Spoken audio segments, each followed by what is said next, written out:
열째 날 오전 말씀 공부 시간입니다. 우리 사경회 안에서는 마지막 성경 공부 시간이기도 한데 저희 한국교회 안에 또 한국사회 안에 우리 새벽을 깨워 오신 우리 김진호 목사님 나오실 때 우리 뜨거운 박수로 목사님 가정 환영하면서 맞이하도록 하겠습니다. 목사님 나오시겠습니다.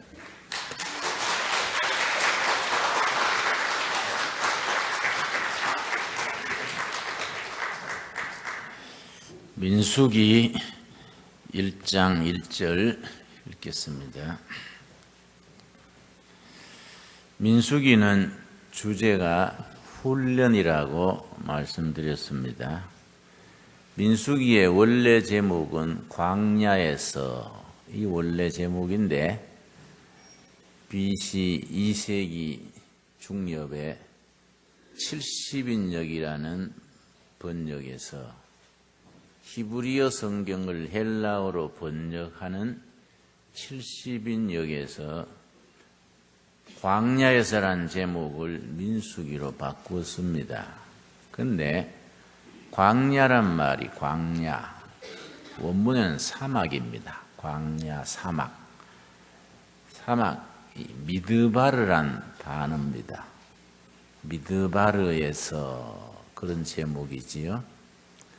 미드바르의 동사형이 다바른데 하나님의 말씀을 들어 순종한다, 그런 의미라고 말씀드렸고, 점을 바꾸어서 드바르가 되면 지성소를 일컫는다고 말씀드렸습니다.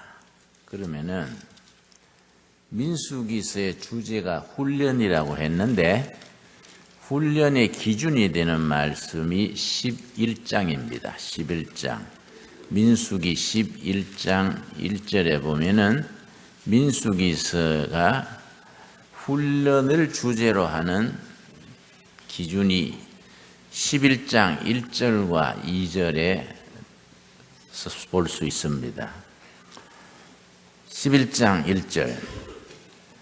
여호와께서 들으시기에 백성이 악한 말로, 첫 번째 뭡니까? 원망하매 홍해 바다를 육지같이 건너고 만나를 주시고 메추라기를 주시고 그 은혜를 다 잊어버리고 좀 힘드니까 하나님을 원망하고 지도자를 원망을 하는 겁니다.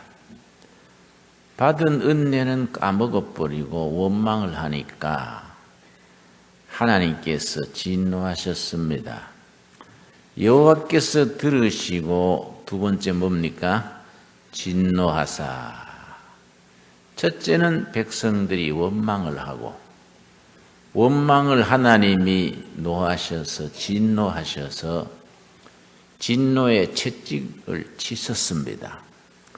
그 채찍이 어떨 때는 블레셋 채찍, 미디안 채찍, 불뱀 채찍, 여러 가지 모습으로 채찍을 치십니다. 진노하사 여호와의 불을 그들 중에 붙여서 진영 끝을 사르게 하시매. 2절에 세 번째가 나옵니다. 세 번째. 2절. 백성이 모세에게, 그 다음 뭡니까? 부르짖음으로, 세 번째입니다. 하나님이 채찍으로 치시니까 백성들이 아이고 하나님 잘못했습니다, 회개에 부르짖습니다. 백성들이 회개하고 부르짖으니까 하나님께서는 벌 주려고 주신 게 아니라 회개하라고 채찍을 가하신 거니까, 백성이 회개하고 부르짖으니까 채찍을 거두십니다. 그 다음 모세가 여호와께 기도하니 불이 꺼졌더라.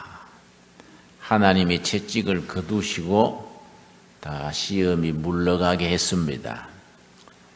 백성들이 감사합니다 했다가 조금 지나니까 또 원망을 합니다. 원망을 하면 하나님이 진노하십니다. 진노의 채찍을 치십니다. 그럼 백성들이 회개하고 부르짖습니다. 회개하고 부르짖으니까 하나님이 축복하십니다. 감사합니다. 그렇다가 또 좀 세월이 지나면 뭐 할 차례입니까? 원망하는 겁니다. 원망하면 하나님이 어떻게 하십니까? 진노하십니다. 하나님의 진노가 임하면 백성들이 뭐 할 차례입니까? 부르짖습니다. 부르짖으면 하나님이 축복하십니다. 그 다음에 또 뭐 할 차례입니까? 또 원망하지요. 그걸 광야 40년 동안에 10번을 되풀이했습니다. 그 10번 되풀이하면서 영적으로 훈련돼 가는 겁니다. 애굽 땅에서 노예살이 하던 근성을 다 세탁하듯이 다 빠지고 가나안 땅에 들어가서 하나님의 백성이 될 준비 훈련을 하는 겁니다. 민수기에서 중요한 부분이 12장 마지막 절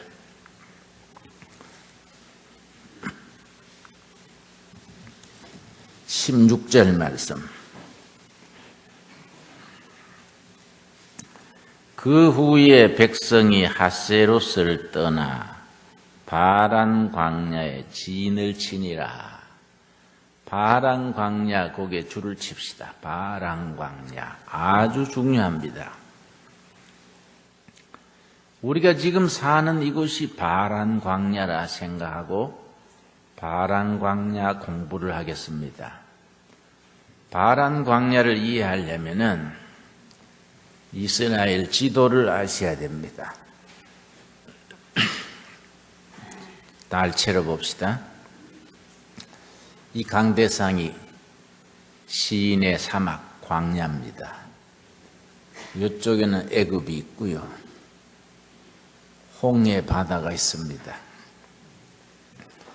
홍해 바다에서 열심히 걸어서 이거는 가나안 땅인데 가나안 땅 들어가는 강이 있습니다. 무슨 강입니까? 요단강. 그러면 바란 광야가 어디쯤이냐? 바로 요 물잔이 있는 여기입니다. 하루만 더 가면은 요단강 건넙니다. 하루만 더 가면은 가나안 땅 밟게 되는데 여기서 사고가 생겼습니다. 무슨 사고냐? 이 바란 광야가 굉장히 중요합니다. 우리 대한민국 우리나라도 지금 바란 광야에 처해 있고 한국 교회도 바란 광야에 와 있다 생각하면 됩니다. 그 바란 광야에서 일어난 일이 13장 1절, 민수기 13장 1절. 여호와께서 모세에게 말씀하여 이르시되 사람을 보내어 내가 이스라엘 자손에게 주는 가나안 땅을 정탐하게 하되 그들의 조상의 가문 각 지파 중에서 지휘관된 자 한 사람씩 보내라. 바란 광야에서 12지파에 한 명씩 제일 날쌘 사람 12명을 뽑아라. 정찰대를 만들어 가지고 가나안 땅 가서 조사하게 해라. 정탐꾼입니다. 12명이 뽑힌 겁니다. 그 중에 6절 말씀. 유다 지파에서는 여분네 아들 누굽니까? 갈렙. 12지파 중에 유다 지파는 갈렙이 뽑혔습니다. 8절. 에브라임 지파에서는 눈의 아들 누굽니까? 호세아는 여호수아와 같은 말입니다. 히브리 말로 같은 글자를 써놓고 발음이 세 가지로 달라집니다. 호세아, 여호수아, 예수 같은 단어입니다. 여호수아란 말, 호세아란 말, 예수란 말 단어는 같이 써놓고 읽을 때 발음이 달라집니다. 그 여호수아, 호세아 12명 중에 둘이 들었습니다. 17절 모세가 가나안 땅을 정탐하러 그들을 보내며 이르되 너희는 네겝길로 행하여 산지로 올라가서 그 땅이 어떠한지 정탐하라. 12명을 정탐꾼으로 보냈습니다. 12명이 가나안 땅에 침투해서 말하자면 적진이지요. 적진에 들어가서 며칠간 있다가 왔느냐? 25절입니다. 25절.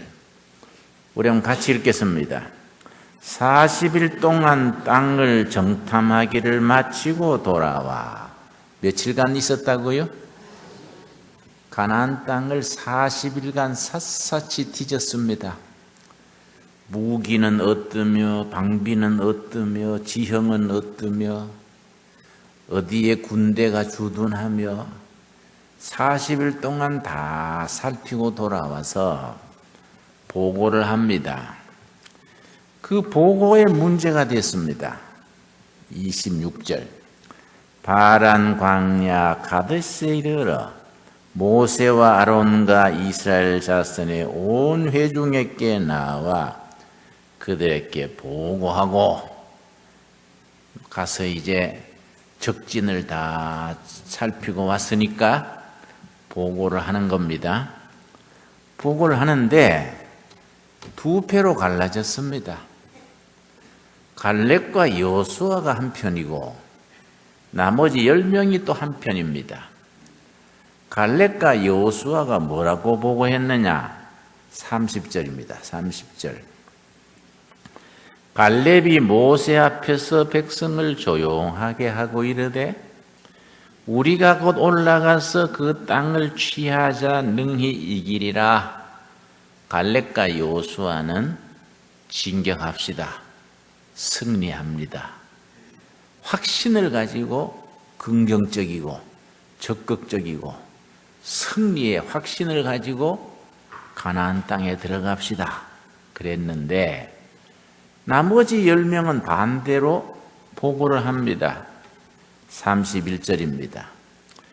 그와 함께 올라갔던 사람들은 이르되 우리는 능히 올라가서 그 백성을 치지 못하리라. 그들은 우리보다 강하니라. 10명은 싸워보지도 않고 져버린 겁니다. 우린 들어가면 전멸합니다. 그 사람들은 체격도 좋고 무기도 좋고 방비도 좋고 우리는 들어가 봐야 몰살당합니다. 그리고 그 땅이 형편없습니다. 32절. 이스라엘 자손 앞에서 그 정탐한 땅을 악평하여 이르되 가나안 땅이 형편없는 척박한 땅, 불모지다 이거지요. 괜히 그런 땅에 가서 싸우다가 몰살당할 필요가 없습니다. 이렇게 보고를 하는 겁니다. 그러면 백성들이 어느 쪽을 받아들이느냐? 갈렙과 여호수아처럼 그 땅에 들어가서 승리합니다. 이걸 받아들이느냐? 다른 10명처럼 거기 들어가 봐야 땅도 척박하고 군대는 더 강하고 우리는 몰살당합니다. 어느 쪽을 받아들이냐에 따라서 운명이 달라지지요. 어느 쪽을 받아들였겠습니까? 14장 1절. 14장 1절. 온 백성이 소리를 높여 부르짖으며 백성이 밤새도록 통곡하였더라. 철학기도 한 게 아니고 아이고 망했네, 아이고 죽게 됐네, 괜히 모세 따라 나왔다가 여기서 떼죽음 죽게 됐구나, 울고 불고 한 겁니다. 그러다가 어디까지 가버렸느냐? 4절입니다. 4절. 이에 서로 말하되 우리가 한 지휘관을 세우고 애굽으로 돌아가자. 차라리 애굽 땅에 종살이지만은 먹고 사는 거는 지장 없지 않냐? 애굽으로 돌아가자. 이렇게 되니까 모세가 얼마나 기가 차겠습니까? 5절 말씀. 모세와 아론이 이스라엘 자손의 온 회중 앞에서 엎드러진지라. 우리식으로 표현하면 모세와 아론이 기가 차서 까무러친 겁니다. 얼마나 기가 찹니까? 하루길만 더 가면 가나안 땅인데 애굽으로 되돌아가자 그러니까 기가 차지요. 그래서 모세와 아론이 낙심해서 막 까무러쳤습니다. 그때 갈렙과 여호수아가 착 나서는 겁니다. 6절이죠, 6절. 교회도요, 갈렙과 여호수아 같은 일꾼들이 있어야 됩니다. 이런 일꾼들이 있어야 교회가 앞으로 나가고 부흥되고 발전을 하는 겁니다. 자, 6절 말씀. 그 땅을 정탐한 자 중 눈의 아들 누굽니까? 여호수아와 여분네 아들 누굽니까? 갈렙이 자기들의 옷을 찢고. 유대인들은 습관이 있습니다. 심각할 때 두 가지 습관이 있습니다. 잿더미에 앉아서 죄를 막 뒤집어 쓰면서 금식 기도하는 버릇이 있고 자기 옷을 찢습니다. 이스라엘 옷이 우리나라 잠옷처럼 이렇게 임신복처럼 그런 거 텔레비에 보시지요? 옷을 확 찢으면서 갈렙과 여호수아가 뭐라 그러느냐? 7절이죠. 7절. 이스라엘 자손의 온 회중에게 말하여 이르라. 이르되 우리가 두루 다니며 정탐한 땅은 어떤 땅입니까? 심히 아름다운 땅이라. 참 이상하지요? 40일 동안 같이 보고 왔는데 10명은 척박한 땅 들어가면 몰살당하는 땅이라 그러고 2명은 아름다운 땅이라고 말하는 겁니다. 같은 기간 40일 동안 같이 돌아보고 왔는데 왜 그렇게 달라지겠습니까? 달라지는 이유가 8절에 있습니다. 8절. 8절 때문에 달라지는 겁니다. 땅은 같은 땅인데 보는 눈이 다른 겁니다. 그걸 안목이다. 안목이. 어떤 사람은 죽을 땅이라 그러고 어떤 사람은 아름다운 땅이라 그럽니다. 자, 8절에 뭐이 나오느냐? 여호와께서 우리를 기뻐하시면 우리를 그 땅으로 인도하여 들이시고 하나님을 통해서 보는 사람은 아름다운 땅이고 하나님이 없이 신앙이 없이 보는 사람은 죽을 땅입니다. 하나님을 통해서 보는 눈을 영안, 하나님 없이 세상적으로 보는 눈을 유관, 그렇게 말할 수 있겠지요?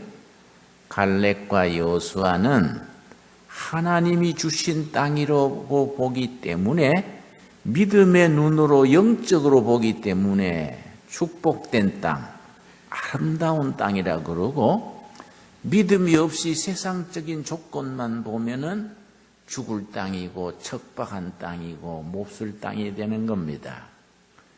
그래서 교인이 중요합니다. 교인들은 보는 눈이 하나님을 통해서 보니까 항상 긍정적이고 희망적이고 진취적이지요. 하나님 없이 보는 사람들은 서로 싸우고 다투고 서로 짓밟고 그렇게 하지 않습니까? 그래서 한국은 빨리빨리 복음화가 돼서 교인들이 많아져야 나라가 삽니다. 8절 우리 한번 같이 읽겠습니다. 시작. 여호와께서 우리를 기뻐하시면 우리를 그 땅으로 인도하여 들이시고 그 땅을 우리에게 주시리라. 이는 과연 젖과 꿀이 흐르는 땅이니라. 젖과 꿀이 흐르는 땅, 축복된 땅입니다. 저는 2년 전에 70에 은퇴를 했는데요. 은퇴했는데 아직 일할 수 있는 나이니까 방에 콕 처박혀서 기침이나 하고 있으면 그 노인 냄새나 피우고 있으면 곤란하지요. 방에서 뒹굴고 있으면 그걸 방그라데스라 그래요. 방에서 뒹굴고 노인 냄새 피우고 그러면 뭐 자식들한테 부담되지요. 아직 쌩쌩한데 아직 일할 수 있지 않습니까? 그래서 내가 있던 교회에서 퇴직금을 12억을 줬어요. 많이 준 거지요. 그동안에 고생했다고. 개척해서 교인이 한 6천 명까지 됐으니까 이제 대접을 해준 거지요. 그래가지고 동두천에 악산을 하나 샀습니다. 전부 나를 치매 걸렸냐, 왜 그러냐 그래요. 우리 집사람부터. 왜 그 못 쓸 땅을 사냐. 살려면 좀 좋은 땅을 사지. 그 악산 그거 쓰도 못하는 쌍 따냐. 그래 내가 뭘 했냐면, 야, 이 사람들아. 나쁜 땅 사서 좋은 일을 해야 그게 개척자지. 좋은 땅 사가지고 좋은 일 누가 못하겠냐? 문담, 옷답, 좋은 땅 사가지고 좋은 일을 그걸 누가 못하냐? 우리 하나님의 사람들은, 개척자들은 악조건을 바꾸어서 발상을 전환시켜서 나쁜 조건을 최고의 조건으로 만드는 기다. 두고 봐라. 그래서 그걸 내가 수도원 세우고 농장 세우고 학교 세우고 했는데, 산이 악산일수록 꾸며놓으면 모양이 경치가 좋아요. 사람들이 와보고 다 감탄하네요. 어째 이런 자리를 잡았습니까? 기맥힌다는 거예요. 여러분, 안목이요, 안목. 그래서 우리 땅이 6만 평인데요. 숲이 6만 평이면 수월찮지요. 6만 평에 국유지가 20만 평 붙어 있어요. 그 나라 땅이니까 내 거지요, 뭐, 다. 근데 합쳐서 거의 30만 평 되는데요, 그 숲에. 거기에다가 이제 멋지게 꿈을 꾸는 거예요. 우리 식구들한테 여기에 벌통을 10통을 갖다 놓자. 벌통에서 이제 꿀이 나오는 거예요. 염소를 젖자는 염소 있습니다. 10마리 살라고 집을 짓고 있습니다. 우리 집사람은 나이 들어서 젖 나올 나이는 지났고, 염소젖이 그게 건강에 좋아요. 이 젖소는요, 젖소젖은 소독 안 하고 먹으면 큰일 납니다. 그럼 병들어요. 젖소젖은 반드시 60도 이상으로 끓여서 살균하고 먹어야 되는데, 염소젖은 모유하고 거의 같아요. 염소젖은 그냥 마시면 됩니다. 그래서 골짜기에 벌통 갖다 놓고 젖자는 염소 먹여서 젖과 꿀이 흐르게 하자. 그럼 가나안 땅이 따로 있는 게 아니다, 야. 말이 되잖아요. 염소 먹이가 얼마나 쉬운지 산에 풀어놓으면 지가 알아먹어요. 이 눈이 쌓여도 염소는요, 뛰어다니며 다 먹어요. 그러니까 우리가 생각하기 나름이요. 또 염소는요, 악산에 그렇게 잘 다녀요. 바위에 뛰어다니면서 다 풀 뜯어먹고 좋은 젖을 내주니까 우리 동네 젖과 꿀이 흐르는 거예요. 그래서 이제 전국에서 인터넷 중독된 애들, 그 요새 애들이요, PC방에 가가지고 꼬구리치고 앉아서 게임만 하다가 일주일 계속 게임하다가 그 자리에서 쪼글서 앉아 죽은 애도 있고요. 애기 놓은 산모가 애 젖은 안 주고 게임하던 동안에 애가 굶어 죽은 일도 있고 신문에 나지요. 여러분, 특별히 대구가 중고등학생 자살하는 걸로 유명합니다. 하루에 중고등학생 몇 명 자살하는지 아십니까? 대한민국에 매일 43명이 자살합니다. 매일. 지난해 중고등학생 자살한 애가 1560명. 3년째 매일 43명이 자살하는 겁니다. 대한민국은. 요새 애들 한두 명 낳는데 고등학교 때 애가 자살해 보십시오. 그거는 뭐 나라가 그 가정이 뭐 초상집 되지요. 저 석 달 전에 대구에서 전교에 1등, 2등 하던 애가 자살했지요. 왜 자살했냐? 요새 너무 공부에 지쳐서. 그런데 우리는 그런 애들 광고에서 뽑았어요. 인터넷 중독된 애들. 입학 지원이 몇 대 1인지 아십니까? 100대 1이 넘어요. 100대 1이. 그만큼 중독된 애들이 많은 겁니다. 어떤 아줌마는 애 데려와가지고 우리가 자리가 없어 못 뽑는다 하니까 중학교 2학년 애 데리고 엄마가 와서 울어요. 김진홍 목사님, 우리 애 좀 받아주세요. 우리 애 받아주시면요, 시키는 대로 하겠습니다. 예수 믿으라면 예수 믿겠고, 돈 내라면 돈 내겠고, 이 학교에 식모살을 하면 식모살이 하겠습니다. 울어요. 자기 애 받아주면 예수 믿겠다는 겁니다. 그러니까 우리 교회가 할 일이 얼마나 많습니까? 서울의 유명한 병원에 정신과 과장이 아들 데려왔어요. 대학교 2학년인데. 정신과 과장이 애를 못 고치면은 어떡해요? 그랬더니, 목사님, 방에들 앉아가지고 게임만 하고 있는 애를 정신과에 데려다가 약 먹인다고 됩니까? 입원시킨다고 됩니까? 이런 교회가 아니면 대책이 없습니다.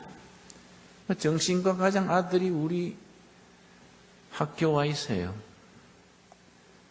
교회는 할 수 있습니다. 교회는. 우리 동네 와가지고 4개월 좀 지나면 애들이 눈빛이 달라지고요. 게임하는 거 생각도 안 해요. 한 4개월 지나면 공부는 안 시켜주세요. 그럽니다. 맨날 놀리니까. 축구하고 등산하고 뭐 놀리니까. 공부하자 그러면 그래요. 그 왼수진 공부 왜 하려고 하냐? 응? 그래도 공부는 해야지요. 그래서 애들 공부를 시켰는데 우리 첫 번째 왔던 애가 이번에 이화여대 들어갔어요. 남자 한 명은 독일 유학 가게 되고.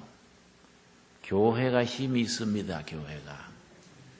그런 애들을 고쳐줄 수 있는 데는 교회밖에 없어요. 이 복음밖에 없습니다. 교회가 할 수 있는 능력이 엄청난 겁니다. 그래서 여러분, 이 대구 여기 무슨 구역입니까? 가정의 청소년들, 문제아들, 학생들 잘 돌봐야 돼요. 그러면 전도는 저절로 되는 겁니다. 전도는. 내가 구리에서 목회할 때요, 나는 늘 교육 목회예요. 교육에 투자해야 된다. 하루는 세교인이 등록을 하는데 평생 교회 처음 오는 교인 5가정이 아파트촌에서 한 아파트에서 5가정이 아줌마들이 등록을 했어요. 내가 세교인 인사하면서 웬일이세요? 어찌 그래 단체로 교회를 등록했나요? 그랬더니 애들 교육 때문에 그래요. 그래서 뭔 말이지요? 그랬더니 우리는 경제가 약해서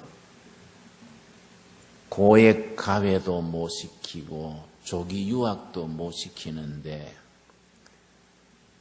자식들은 두레교회에서 잘 맡아준다 해서 애들 교육 때문에 교회 등록하기로 했습니다. 그 5가정이 한꺼번에 등록했어요. 그러니까 자녀들한테 승부를 걸어야 돼요. 그러니까 이 만민교회도 청소년, 초등학생, 자녀 교육은 만민교회에 맡기면 된다. 소문나는 교회가 될 수 있게 되기를 바랍니다. 우리 애들이요, 참, 거기, 한 명 한 명을 잘 대해야 됩니다. 우리 아들이요, 막내 아들이 나는 시골서 목회를 오래 했습니다. 저 경기도 화성군 바닷가의 농촌에 목회를 하는데, 막내 아들이 점수를, 통지표를 받아왔는데, 산수 성적이 30점이요. 내가 놀랬습니다. 야, 너 어떻게 30점을 받냐? 연필을 뒹굴어도 50점이지 어떻게 30점을 받냐? 나는 이해를 못합니다. 내 경력은 시험은 치면 100점 아니면 95점이지 30점이라는 건 이해를 못해요. 그래서 내가 집사람한테 물었습니다. 혹시 처갓집에 30점이 있었나? 했더니 집사람이 듣기에 민망했던지 그런 일에 왜 처갓집은 들먹거리요. 그래서 하도 없던 내력이 나타나서 계통이 그쪽 계통인가 묻는 거지. 엄마 아버지 그리 얘기하는 동안에 애가요 고개를 숙이고 손가락으로 발가락 만지작 하고 기가 주고 있어요.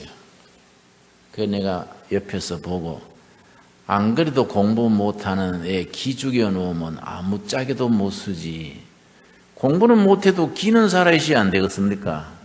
그래서 내가 얘야 너 신경 쓰지 말어. 네 아버지 네 잘못했다고 꾸지람하는 게 아니라 신기하다는 거지 뭐 딴 거 아니야. 네 공부 취미 없으면은 학교 갔다 와서 양계장에 닭 먹이는 거 배워. 우리 두레마리에 자연 양계인데 10,000마리 있었습니다. 10,000마리. 닭 10,000마리 있는데 그 갔다 와서 양계하는 거 배워. 10,000마리 잘 먹이면 한 달에 500~600만 원은 충분히 들어옵니다. 그랬더니 저건바가 펄쩍 뛰지요. 목사들이 초등학교 때부터 양계나 배워서 되겠습니까? 그래서 양계가 어땠어? 닭이 10,000마리가 존경하고 따르는데 뭐 어때서 그러냐?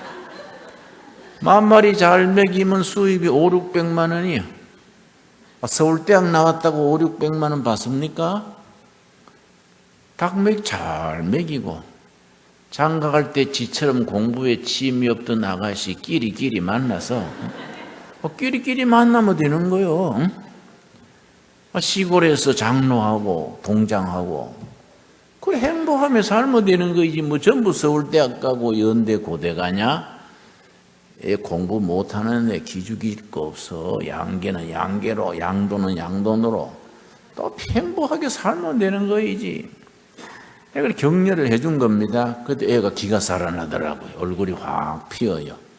친구들하고 놀면서 아버지 내가 괜찮대 그랬는데 그래서 걔가 하도 공부를 못해서 물었습니다. 야, 니도 뭔가 취미가 있을 거 아니냐? 교회에서는 그걸 은사라 그래, 은사. 니도 뭔가 은사가 있을 기다. 우리 옛말에 군뱅이도 뒹구는 재주가 있다 하는데 니도 뭔가 재주가 있을 기다.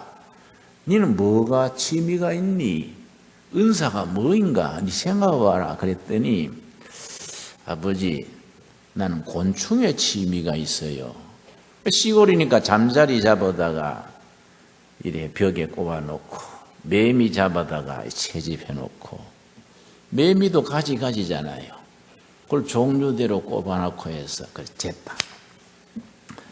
내가 서울에 올라가서 교보문고라는 큰 서점이 있어요. 거기 가서 프랑스의 파브르라는 곤충학자가 있었습니다. 시골 벽촌에서 교사를 평생 하면서 곤충만 연구했어요. 자기가 곤충 연구한 걸 전부 썼습니다. 그걸 파브르의 곤충기라 그럽니다. 아주 세계적으로 유명한 책이지요.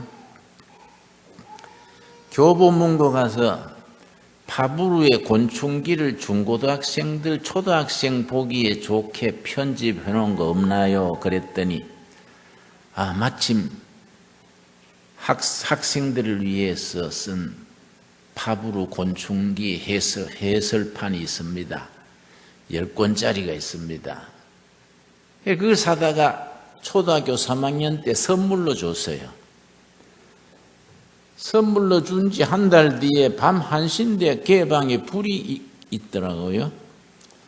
이 녀석은 불도 안 끄고 자나 하고 불 꺼주러 들어갔더니 얘가 책 보고 있어요. 밤 1시에. 너 웬일이냐? 그랬더니 아버지 사주신 책 재밌어요. 벌써 4권째 보는 거예요. 재미가 있으니까. 지 취미니까. 그걸 10권 보고 또 보고 또 보더니 6학년 때 되니까 지 친구들이 곤충 박사라고 부르더라고요. 여름에 우리 감자를 캐는데요. 감자 캘 때는 감자가 제때 안 캐면 비 오면 밭에서 썩어버리거든요. 감자 캘 때는 전부 나와서 애들, 노인들 다 감자 캡니다. 걔도 이제 감자를 같이 캐는데 새로 보는 곤충이 나왔습니다. 박개비 비슷한데 처음 보는 곤충이에요. 그래서 내가 내 옆에 막내 아들한테 얘야 이게 무슨 곤충이냐? 내가 처음 보는데 그랬더니 걔가 이래 보더니 라틴어로 된 학명을 딱 대는 거야. 안트로푸스, 무스쿠스 있잖아요. 라틴어로 된 학명을 대면서 무슨 계통인데 쭉 설명을 해요. 내가 놀래가지고 넌 뭐 내가 쉬운 건 모르고 어려운 건 아냐?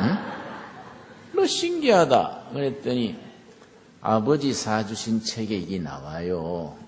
그래서 내가 알지요. 그러는 거예요. 걔가 그래 공부에 취미를 들였더니 대학을 어디 갔냐면 코넬 대학을 갔습니다.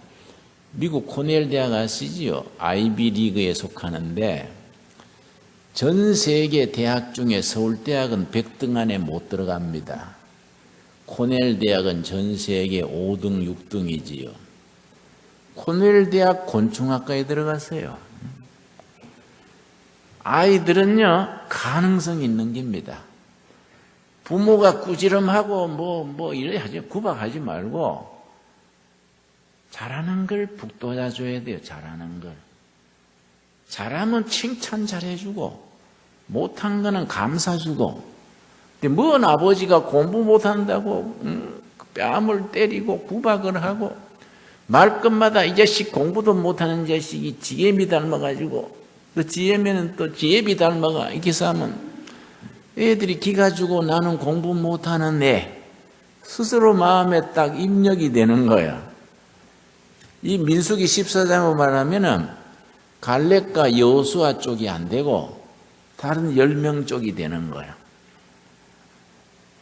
내가 걔가 코넬 대학 기숙사에 있을 때 국제 전화를 했습니다. 생각해 보니까 신통하잖아요.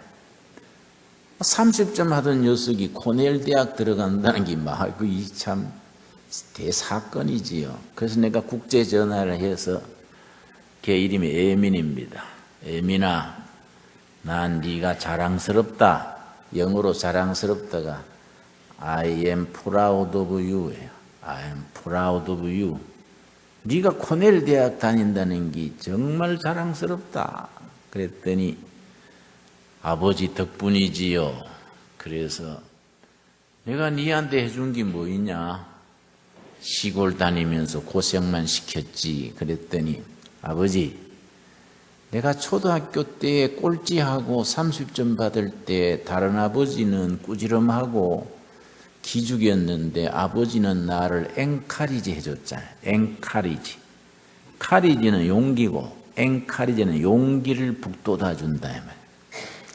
아버지 내가 꼴찌할 때 엔카리지 해줬기 때문에 내가 자신감을 얻고 공부한 거지요. 아버지 덕분이라 이거예요. 참 감사하잖아요.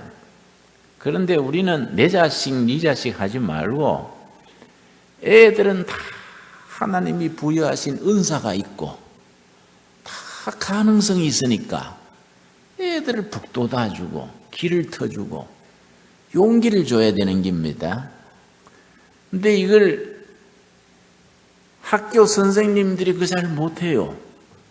부모들이 그걸 잘 못하고요. 교회는 우리가 예수님의 마음을 품고 하기 때문에 애들을 용기를 주고 희망을 주고 그렇게 북돋아 줄 수 있는 거지요. 그 아들이 코넬 대학을 졸업을 했는데요. 미국에서 회사 취업 요청이 왔는데 연봉이 10만 불이더라고요. 10만 불이면 1억 1천만이지요. 근데 걔가 거기 안 가고 우리 두레마을에 와서 숲속 창일학교 체육교사로 왔어요. 응? 야, 네 연봉 10만 불 두고 우리 학교는 월급이 200만 원인데 왜 여기 오니 했더니 아버지 제가요 성적도 안 좋은데 코넬 들어갔지 않습니까? 코넬 다닐 때 기도했습니다. 하나님, 내가 어릴 때 공부도 못했는데 좋은 대학 보내주셨으니 하나님의 일꾼 되겠습니다. 목사 아닌 걸로 하나님 일할 게 뭡니까? 기도했대요. 목사 아닌 걸로 하나님 일하는 거니 교사하면 되겠다. 교사. 후지고 망가진 애들 용기를 주고 교사함. 그래서 교사로 왔어요. 애들이 좋아해요. 우리 아들한테. 아가씨들이요. 오빠 오빠 그러고 뭐 잘 따라요. 여러분 교회가 교육적 사명이 있습니다. 항상 나쁜 조건에 비관하고 꾸지럼하고 그래 하지 말고 민수기 14장에 바람 광야의 교회라 생각을 하고 스데반 집사가 사도행전 7장에서 전도 설교했지요. 전도 설교 한 분 하고 돌에 맞아 죽었는데 스데반 집사가 사도행전 7장에 설교할 때에 우리 조상들이 광야 교회에 있을 때 그렇게 말했습니다. 바란 광야가 교회요, 교회. 만민교회도 바란 교회고 우리 두레교회도 광야 교회고 광야 교회에서 우리가 어떻게 생각하느냐에 따라서 달라지는 겁니다. 자, 그렇게 했는데 8절 말씀, 14장 8절 말씀, 민수기 14장 8절. 우리 한번 같이 읽겠습니다. 여호와께서 우리를 기뻐하시면 우리를 그 땅으로 인도하여 들이시고 그 땅을 우리에게 주시리라. 이는 과연 젖과 꿀이 흐르는 땅이니라. 여러분, 아멘 하시지요? 우리가 이런 걸 긍정적이고 희망적이고 미래지향적인 생각으로 우리가 신앙생활을 해야지요. 그러고서는 9절 말씀. 다만 여호와를 거역하지는 말라. 또 그 땅 백성을 두려워하지 말라. 그들은 우리의 먹이라. 그들의 보호자는 그들에게서 떠났고. 그 다음 같이 읽겠습니다. 여호와는 우리와 함께 하시느니라. 그들을 두려워하지 말라. 하나님이 우리 편이다. 가나안 땅 원주민들이 아무리 무기가 좋고 방비가 좋아도 하나님이 우리 편인데 무슨 걱정이냐. 그랬더니 백성들이 어떻게 하려고 그랬습니까? 그 말을 받아들였습니까? 10절 말씀. 온 회중이 그들을 돌로 치려 하는데 듣기 싫다고 안 되는 소리 한다고 갈렙과 여호수아를 돌로 쳐서 죽이려 그랬습니다. 하나님이 어떻게 했습니까? 26절 민수기 14장 26절 26절에서 28절까지를 여러분 암송하셔야 돼요. 저녁 예배 올 때까지 다 집에서 암송해 오시기를 바랍니다. 26절 여호와께서 모세와 아론에게 말씀하여 이르시되 나를 원망하는 이 악한 회중에게 내가 어느 때까지 참으랴? 이스라엘 자손이 나를 향하여 원망하는 바, 그 원망하는 말을 내가 들었노라. 하나님이 노하셔서 뭐라고 하시느냐? 28절이 민수기서의 키워드, 열쇠가 되는 말씀입니다. 28절. 그들에게 이르시기를 여호와의 말씀에 내 삶을 두고 맹세하노라. 고단 같이 읽겠습니다.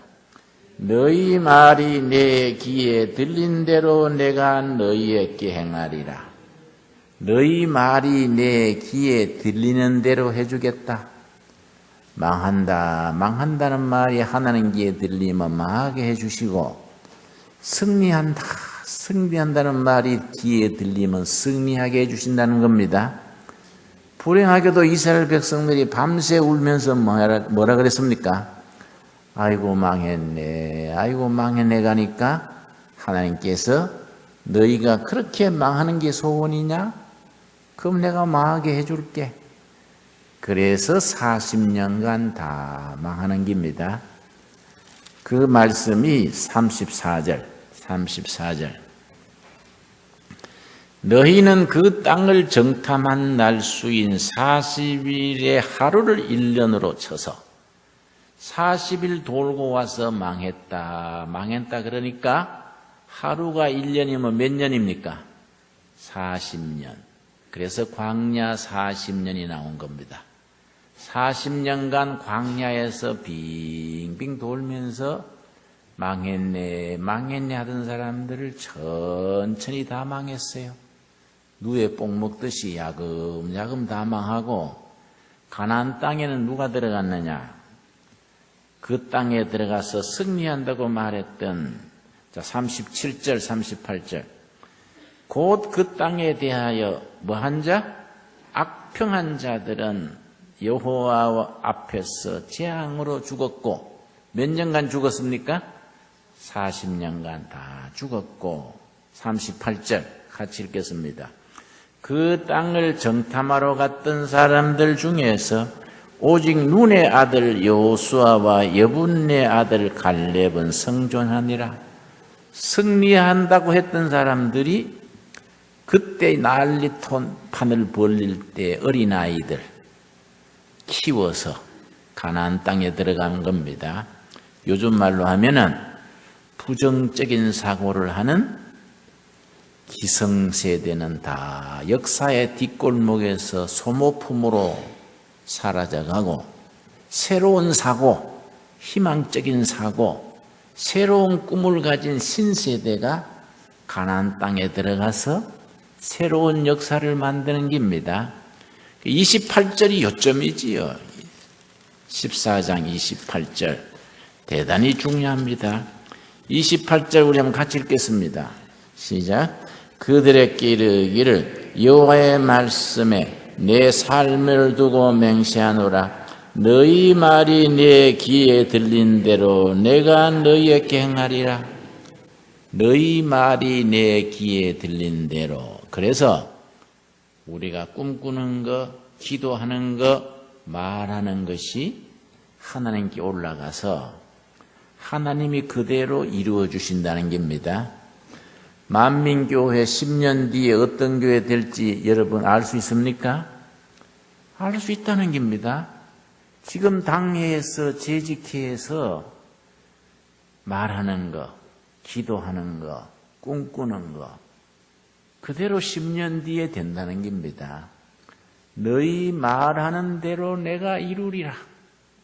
안 된다, 은혜 없다 이러면 은혜 없게 해주시고, 승리한다, 된다 그러면 하나님께서 그래? 그렇게 해주신다는 겁니다. 그래서 두레교회든 만민교회든 10년 뒤에 20년 뒤에 우리를 알 수 있는 거예요. 우리가 지금 꿈꾸는 거, 기도하는 거, 대화하는 거 이게 응답돼서 그대로 된다는 겁니다. 참 대단히 중요하지요. 당회나 재직회나 예전도에서 또 가정에서 말할 때 우리가 그걸 깊이 생각해야 됩니다. 민수기 20장, 민수기 20장.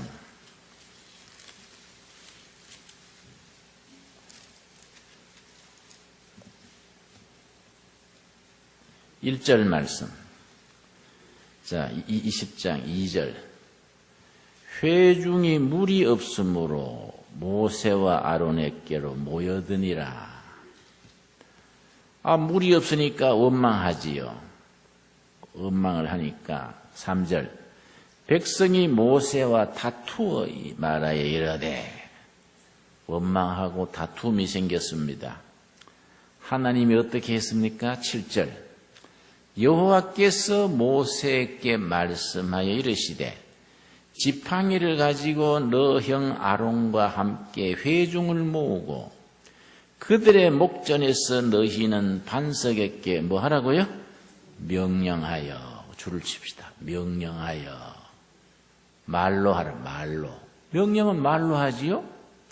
명령하여 물을 내라 하라. 너가 그 반석이 물을 내게 하여 회중과 그들의 짐승에게 마시게 할지니라. 반석에게 어떻게 하라고요? 명령하여. 말로 해라. 말로. 명령해라. 그럼 물이 나오게 된다. 9절. 모세가 그 명령대로 여호와 앞에서 지팡이를 잡으니라. 10절. 11절. 모세가 그의 손을 들어 그의 지팡이로 반석을 어떻게 했습니까? 2번 치니. 위의 말씀하고 다르지요? 위의 말씀은 어떻게 하라 그랬습니까? 명령하라 그랬는데 모세가 혈기가 나가지고 지팡이로 후려쳤지요. 몇 번 쳤다고요? 2번. 하나님의 말씀과 모세의 행동이 다르지 않습니까? 하나님은 명령해서 말로 하라 그랬는데 백성이 해도 너무하니까 지팡이로 후리친 겁니다. 지팡이로 2번 치니 물이 솟아 나오므로 회중과 그들의 짐승이 마시니라.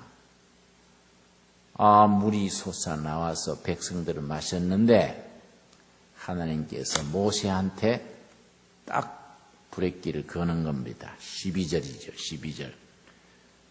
여기서 모세가 천추의 한을 쌓았습니다.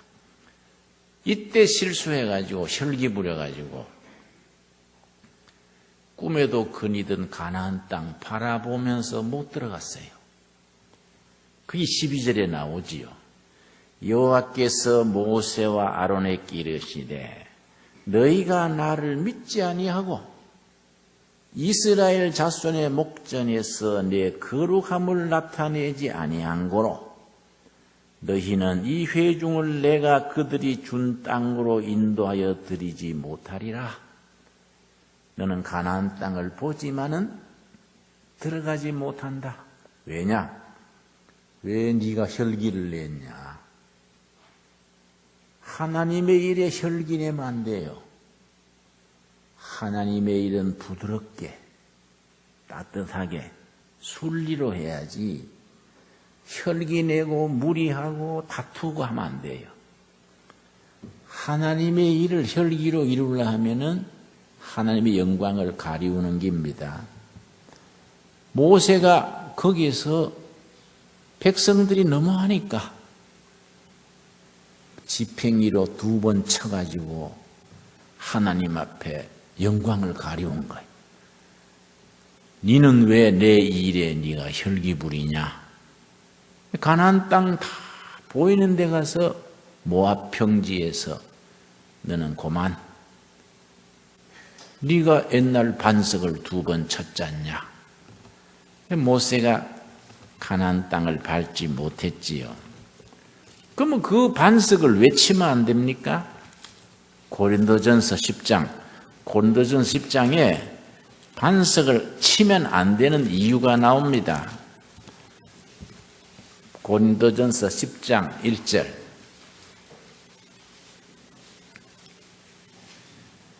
형제들아 나는 너희가 알지 못하기를 원하지 아니하노니 우리 조상들이 다 구름 아래에 있고 바다 가운데로 지나며 광야 40년 동안 홍해바다 건너고 구름기둥 인도해서 가던 걸 말합니다. 2절 모세에게 속하여 다 구름과 바다에서 뭐를 받고? 세례. 참 이상하지요?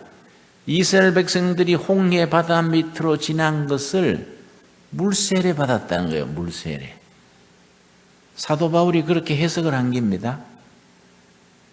우리가 세례받는 것이 구약으로 말하면 홍해바다 걷는 거예요. 3절 다 같은 신령한 음식을 먹으며 신령한 음식 뭡니까? 만나, 메추라기 이런 거지요. 4절 다 같은 신령한 음료를 마셨으니 신령한 음료가 뭐이겠습니까?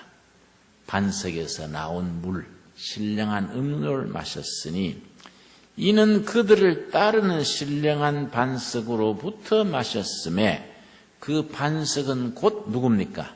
그리스도다. 그 호렙산 반석에서 나온 물, 그 반석이 예수님이다야. 그 반석이 그리스도다야. 그러니까 영적으로 말하면 모세가 예수님을 지팡이로 후려친 셈이죠. 그 반석은 그리스도다야. 그런데 그냥 반석이 아니고 앞에 뭐라 그랬습니까? 그들을 따르는 신령한 반석. 그들을 따르는 신령한 반석. 그 무슨 말입니까? 호렙산 반석이 뭐 바퀴가 있는 것도 아니고 엔진이 있는 것도 아닌데 40년 동안 반석이 따라다녔다요. 따라다녔다. 그 자리에 있는 게인데 영적으로 해석하기를 40년 동안 반석이 백성들과 같이 다녔다. 임마누엘 하나님이지요. 우리와 늘 함께 하시는 하나님. 그래서 여러분 성경 읽을 때에 신약과 구약이 다 짝이 있고 그 영적으로 깊이 읽어야 됩니다. 민수기 21장, 민수기 21장.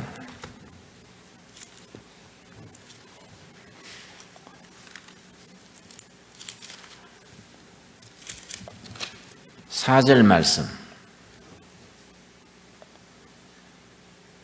백성이 호루산에서 출발하여 홍해길을 따라 에돔 땅을 우회하려 하였다가 길로 말미암아 백성의 마음이 상하니라. 또 길이 험하니까 막 짜증이 나가지고 다투게 됐는데 5절 백성이 하나님과 모세를 향하여 뭐하되? 원망하되. 원망하니까 하나님이 채찍으로 진노하실 차례지요. 이번에 무슨 채찍이 나왔습니까? 6절 여호와께서 불뱀들을 백성 중에 보내어 백성을 물게 하심으로 이스라엘 백성 중에 죽은 자가 많은지라. 이번에 채찍은 무슨 채찍입니까? 불뱀 채찍이. 불뱀. 그 시내 사막에 불뱀이 많습니다. 한 20cm 되는 짤막한 독사인데요. 몸을 모래에 묶고 머리만 딱 들고 있다가 뭐이 지나가면 콱 물어요. 그럼 20초 안에 죽습니다. 독사 중에 독사입니다. 시인의 사막에 있는 불뱀들을 전부 하나님께서 예비군 동원하듯이 다 모여라.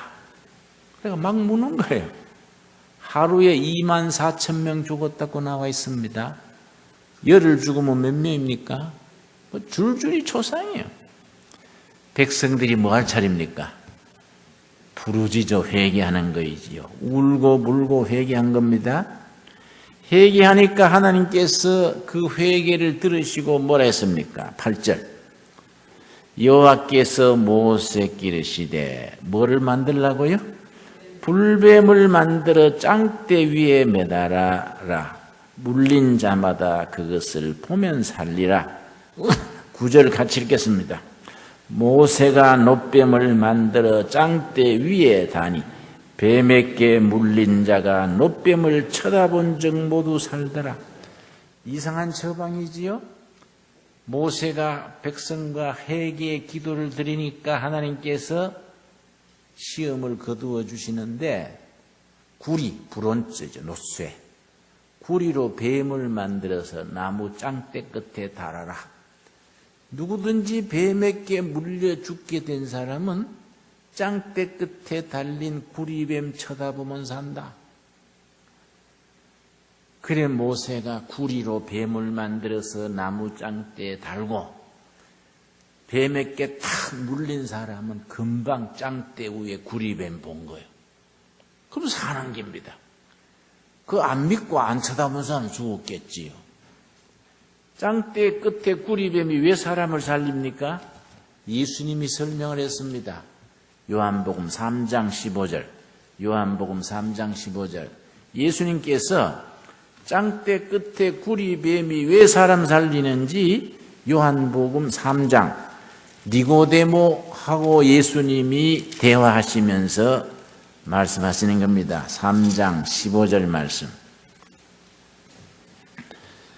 요한복음 3장 15절. 14절, 14절. 요한복음 3장 14절. 모세에서 광야에서 뭘 들었다고요? 뱀을 든 것 같이 인자도 들려야 하리니 이는 그를 믿는 자마다 영생을 얻게 하려 하심이니라. 예수님이 니고데모에게 우리 조상들이 광야에서 뱀에 물려 죽게 됐을 때에 나무 짱대 끝에 구리뱀을 달아서 살았지 않느냐? 마찬가지로 인자, 예수님의 별명이에요. 인자 나도 십자가 나무에 달려야 된다. 왜냐? 십자가 나무에 달린 나를 쳐다보는 사람은 산다. 안 쳐다보는 사람은 멸망한다. 그러니까 모세의 짱대 끝에 구리뱀이 십자가에 달린 예수님이라. 이해가 갔습니까? 그걸 나무 짱대 끝에 달린 구리뱀을 십자가에 달린 예수님을 나타내는 비전이라고 말해요. 그걸 비전이야, 비전. 그걸 비전이라고 말하는 겁니다. 우리가 십자가에 예수님 바라보면 구원받습니까? 그걸 우리가 구약에서 얘기해 주는 겁니다. 자, 민수기 다음에 신명기지요?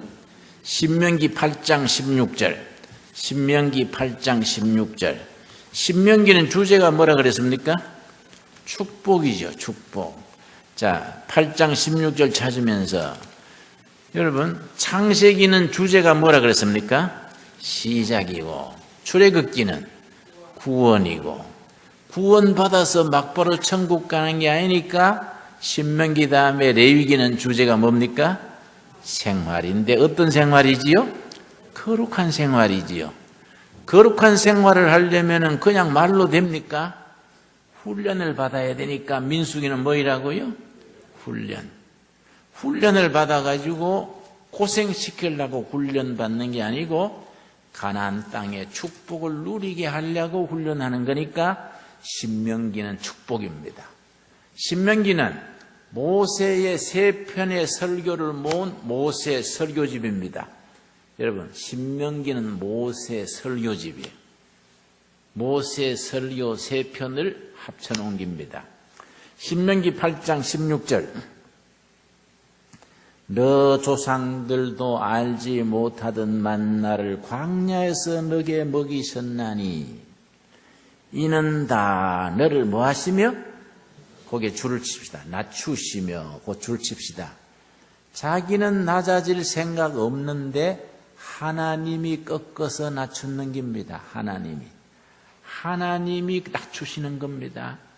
잘 나가던 사업이 실패하게 하고 건강이 망가지게 하고 인간관계 상처받고 멀쩡하던 남편이 엉뚱한 짓 하고 하나님이 실패시키는 겁니다. 하나님이 망가뜨리시는 겁니다. 이 낮추심이에요.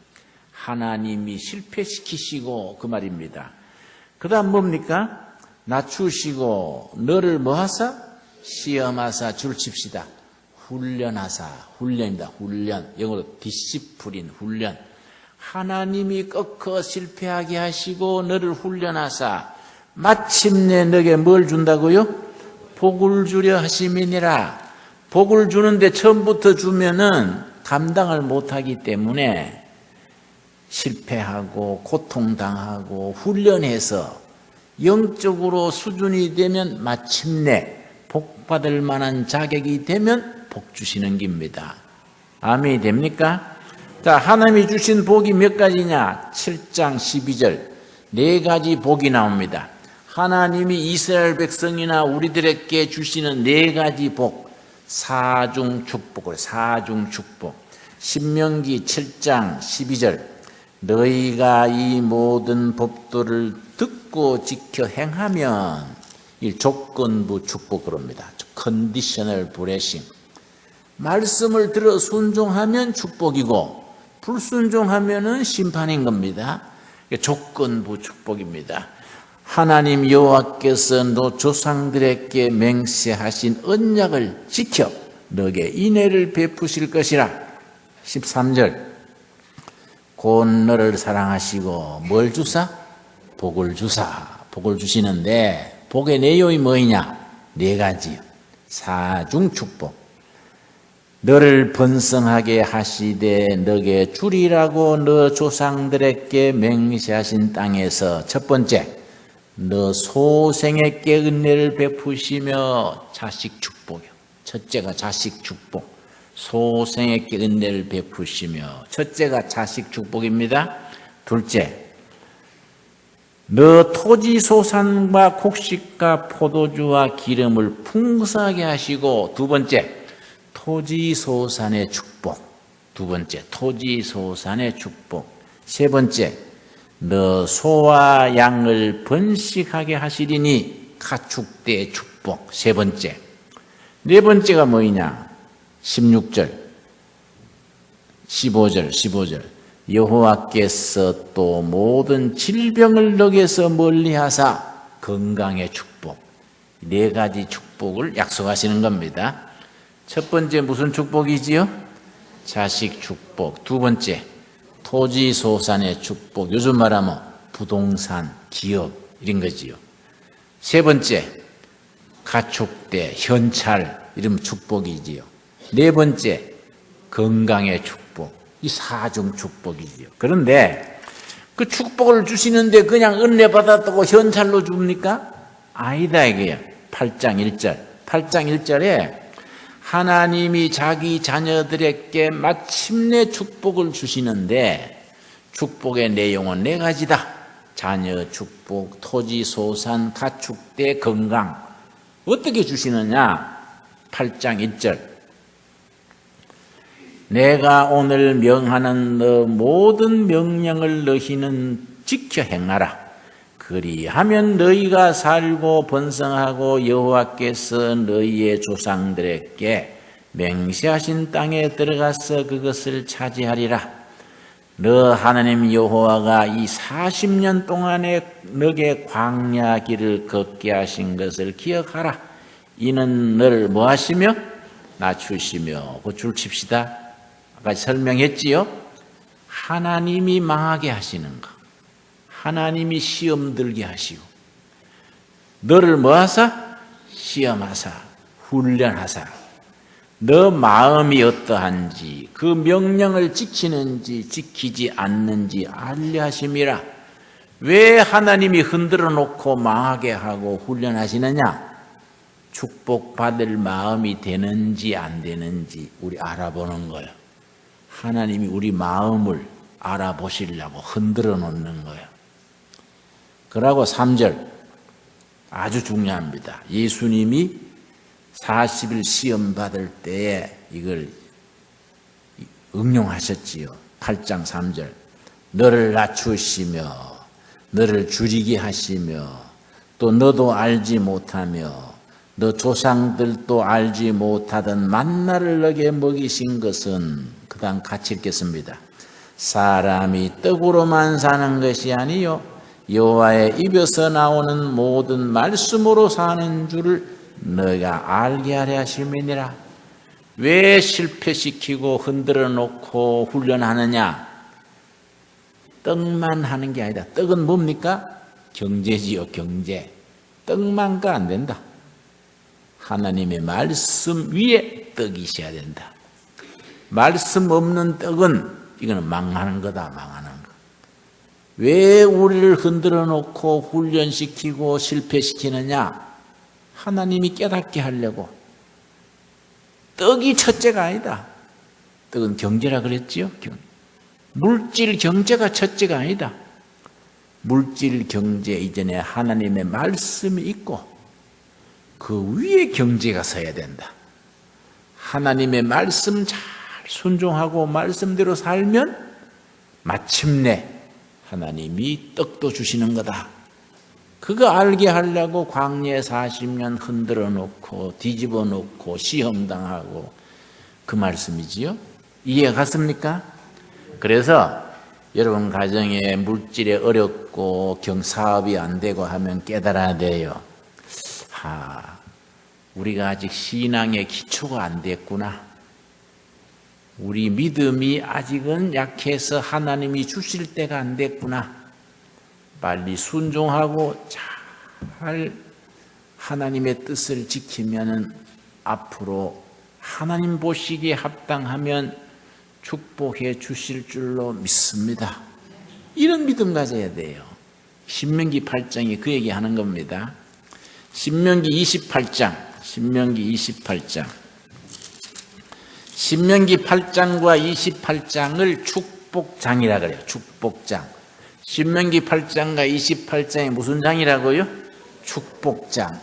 8장과 28장이. 신명기 전체 주제가 축복인데 8장과 28장을 축복장이라 하는 겁니다. 28장 2절.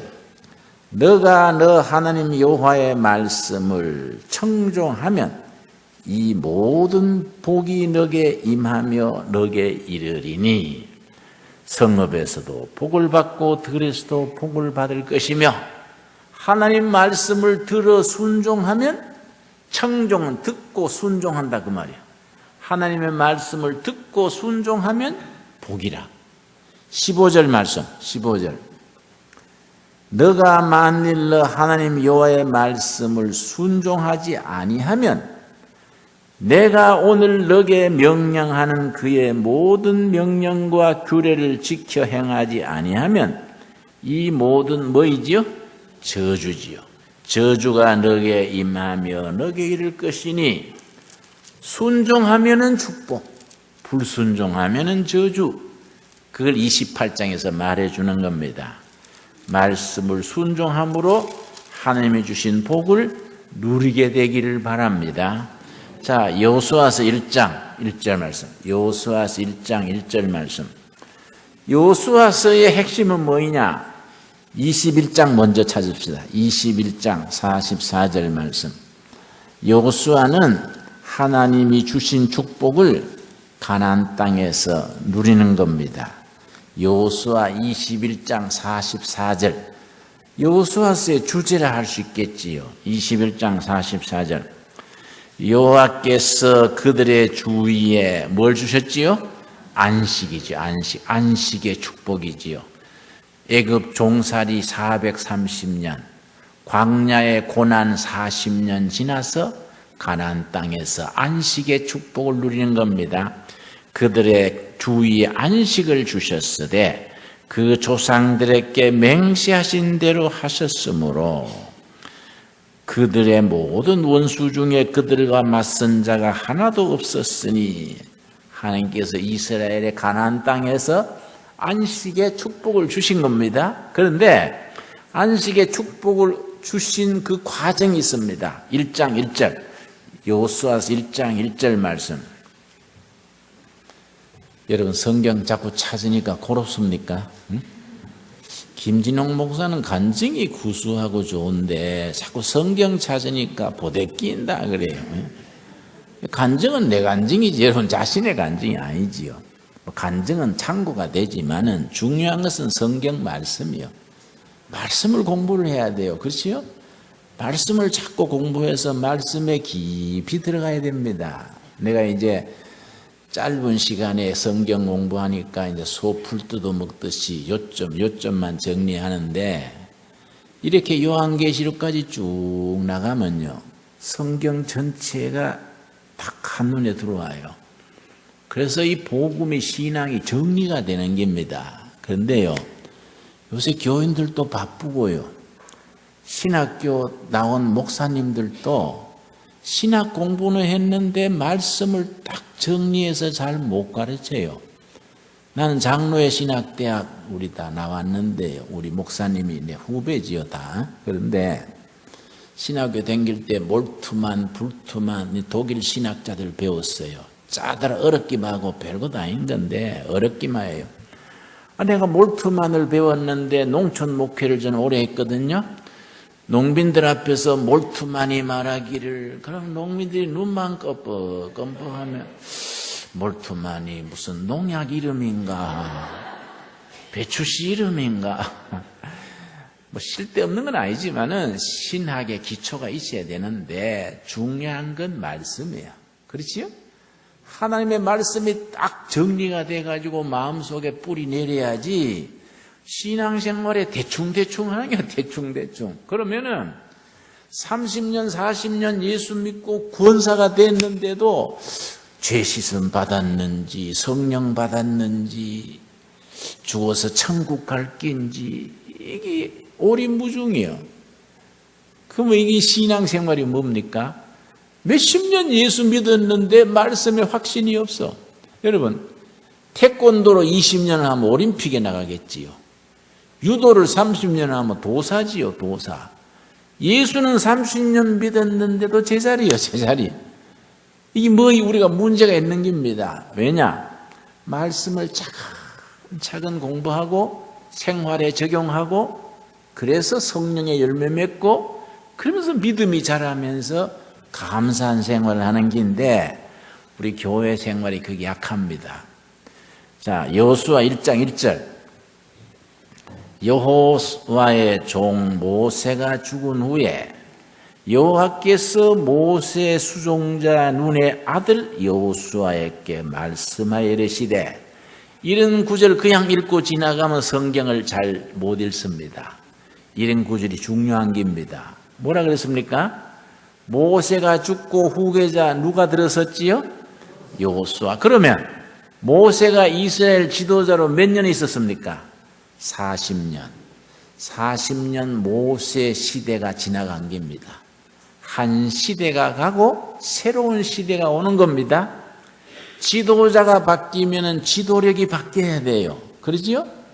박정희 대통령이 죽고 그 뒤에 문민정부가 들어와서 새로운 시대가 열리는데 지금 다시 옛날 박정희 대통령식으로 정치하면 안 되는 거예요. 그거는 모세가 죽은 뒤에 여호수아는 여호수아의 지도력을 발휘해야 되는 거예요. 안 그렇습니까? 그런데 하나님께서 여호수아서 1장에 여호수아 너는 모세처럼 하지 말고 새로운 시대의 새로운 지도력을 5가지를 발휘해라. 5가지. 5가지 지도력이 나옵니다. 이 5가지를 여호수아가 잘 지켰어요. 그래서 여호수아는 항상 전투에 승리했습니다.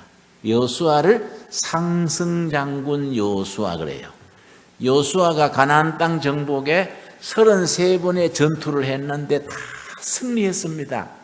한 번 작은 부대 전투에서 실패했습니다. 무슨 전투인지 아세요? 아이성의 전투에서 그 참모 중에 한 사람이 탐욕을 품었지요? 그게 누굽니까? 응? 아간입니까? 예. 거기서 실패했지요. 다른 전쟁은 완성. 상승장군. 그 여호수아라는 이름이 예수라는 이름과 같은 글자라 했지요. 여호수아는 예수님의 그림자, 작은 예수예요. 여호수아서에는 실패가 없습니다. 완성. 그 비결이 1장에 5가지가 나와요. 그래서 내가 이명박 대통령이 청와대에 들어간 뒤에 내가 첫 번째 예배를 내가 가서 인도했거든요. 청와대에 가서 이제 대통령 4분 참모들 모아놓고 여호수아 1장을 내가 설교를 한 겁니다. 첫 예배니까 원고지에 딱 서서 새 시대 지도자 여호수아의 성공 비결 5가지 제목을 딱 써서 첫째, 둘째 탁탁 제목을 써서 그걸 이제 설교를 했는데, 설교를 하고서 식사 같이 하면서 이명박 장로님이 목사님 오늘 말씀 참 적합합니다. 꼭 그대로 해야 되겠습니다. 나도 그런 줄 알았는데 그 뒤에 하는 거 별로 안 그런 것 같아. 그래서 내가 안 되는데, 여호수아는 실천했어요. 여호수아는 실천했기 때문에 상승장군, 성공하는 장군이 된 겁니다. 몇 가지가 있다고요? 5가지. 이게 중요한 거예요. 2절.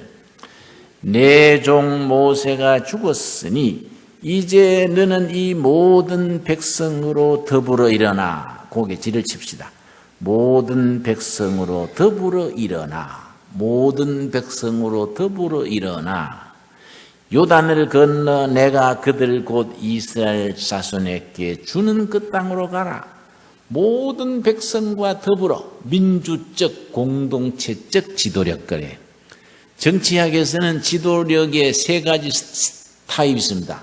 지도자의 3가지 타입. 첫째는 권위주의형 지도력, 카리스마틱 리더십 그래요. 권위주의형 지도력. 박정희, 모택동, 김일성, 권위주의형. 나를 따르라, 무조건 해라. 권위주의형, 카리스마틱 리더십. 2번째는 방임형 지도력. 알아서 해라. 옛날 노태우 같은 사람. 알아서 해라. 우리 아버지가 방임형 아버지는 아이들이 버릇이 없어져요. 방향을 못 잡아요. 아버지가 아이들한테 딱 생활 지침을 줘야 되는데, 아버지가 방임형 아버지는요, 애들이 갈팡질팡합니다. 우리 학교가 있는데요, 애들이 너무 생활 규모가 없어요. 밤에 일어나서 몸만 쑥 빠져나가 버리고 이부자리 그냥 두지요. 휴지를 아무데나 버리지요. 방에 들어갈 때, 기숙사 들어갈 때 신발을요, 오른쪽 신발은 제대로 벗었는데 왼쪽 신발은 발목을 어떻게 비틀어 버리는지 1m 밖에 떨어져 신발이. 그래서 내가, 야, 너 발목에 귀신 붙었나? 왜 신발이 거기 떨어지냐? 딱 정리해라. 이부자리 안 개고 나가면 불러가지고 네 입을 네가 개라. 휴지 버리면요, 휴지통에 딱 넣어라. 딱 들어오는 날 5가지 하면 5가지. 스마트폰 먼저 회수하고, 이부자리 개는 거, 휴지 버리는 거, 신발 바로 벗는 거, 고운말 쓰는 거, 음식 남기지 않는 거, 5가지부터 일주일 동안 매일 가르칩니다. 매일 가르치고 체크하고, 선생님이 따라다니면서 너 신발 왜 이래 벗어? 그래서 버릇을 바꾸는데 심리학에서는 3주 걸려요. 3주, 21일. 21일을 반복하면은 습관이 되는 겁니다. 그런데 애들이 늦잠 자요. 9시가 지났는데도 자고 있어. 왜냐? 컴퓨터 하는 아들이 야행성이요. 야행성. 낮에는 자고 밤에 컴퓨터 하는 겁니다. 낮에는 경상도 말로 들러부 자고, 밤에 컴퓨터 하는 거야. 그러니까 전부 야행성이에요. 어떻게 하냐? 낮에 운동을 되게 시켜요. 되게 막 땀이 나도록. 산에 그냥 올라가려면 안 갑니다. 보물 숨겨놓고 보물 찾아오러 가면 다 올라가요. 응? 낮에 막 땀 흘리고 지치면 밤에 다 자버려요. 응? 그래가지고 버릇을 바꾸는데 며칠 걸린다고요? 21일. 21일 정한 시간에 딱딱 깨워주면은 3주가 지나면 습관이 바뀌어요. 그래서 아침 기상시간이 7시인데 7시. 7시에 안 일어나면은 선생님이 바가지에 찬물 떠다가 얼굴에 붓게 돼 있어요. 그건 아주 원칙이에요, 원칙. 일어나라, 일어나라. 3번 개서 안 일어나면은 찬물 호수 가지고 얼굴에 뿌려요. 넌 일어나. 응? 너 못 일어나면 짐 싸가지고 가는 거예요.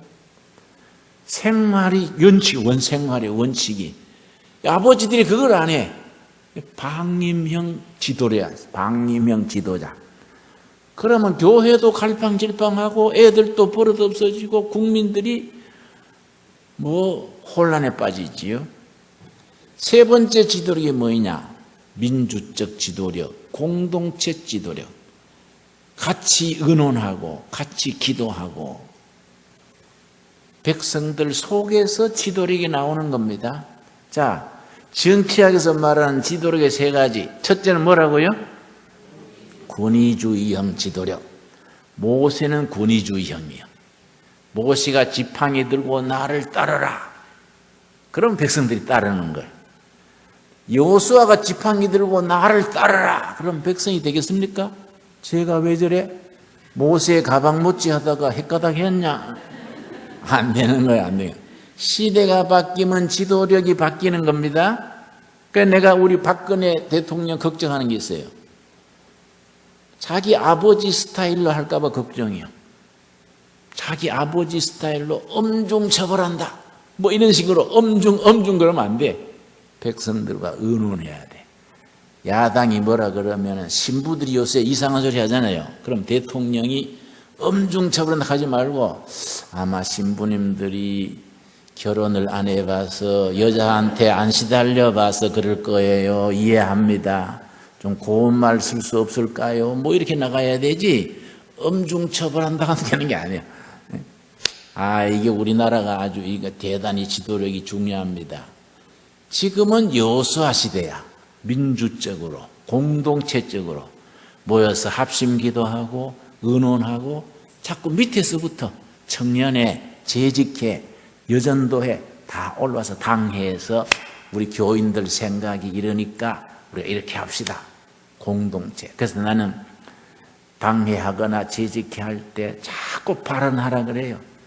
대도 안 소리 해도 다 들어요. 그래서 내가 스폰지 목회란 말을 만들었습니다. 목사가 왜 존경받고 왜 목사가 대접받냐? 그러니까 달라야 된다. 교인들이 대도 안 하는 소리 해도 다 듣는 거예요.